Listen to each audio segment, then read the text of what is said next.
ఒకానొక అడవిలో బాగా కొమ్ములు తిరిగిన గొర్రెపోతు చాలా పొగరుగా ఉండేది.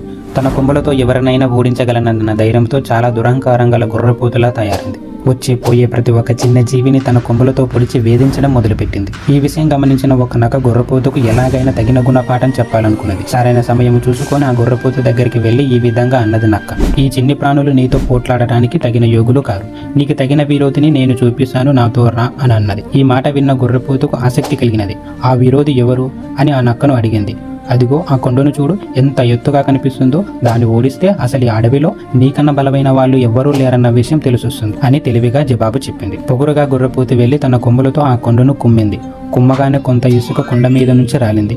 దీనితో మరింత రెచ్చిపోయిన గొర్రెపోతు కొంత దూరం వెనక్కి జరిగి పరిగెత్తుకుంటూ వచ్చి కొండను ఢీకొట్టింది. కొమ్ములు రెండు విరిగిపోయాయి. గొర్రెపోతు బుద్ధి తెచ్చుకొని అందరితో వినయంగా మెలగడం నేర్చుకున్నది. ఈ కథ ద్వారా అర్థమైనది ఏమిటంటే ఎవరిని చిన్న చూపు చూడకూడదు. మనకంటే చాలా బలమైన